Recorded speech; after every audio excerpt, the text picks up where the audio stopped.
Baby Sabina gelar pengajian jelang dinikahi anggota DPR RI.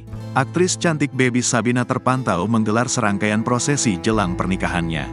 Dikabarkan Baby Sabina akan menikah dengan anggota DPR RI, Rizky Aulia Rahman Natakusumah. Dari foto-foto yang tersebar di media sosial, prosesi pernikahan Baby Sabina dimulai dengan acara pengajian. Kemudian dilanjut dengan prosesi siraman yang dibantu oleh ibunda Baby Sabina. Selesai siraman, Baby pun menjalankan adat dari daerah asalnya Aceh, yakni Pesijuek.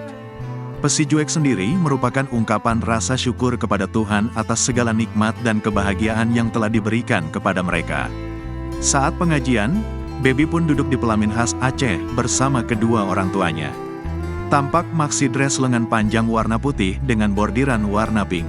Busana Baby pun senada dengan sang ibunda yang mengenakan maxi dress putih dengan bordiran warna pink. Saat pengajian, Baby pun tampil dengan makeup flawless sesuai dengan warna kulitnya. Sang aktris mengaplikasikan lipstick pink sesuai warna bajunya dan blush on di pipinya.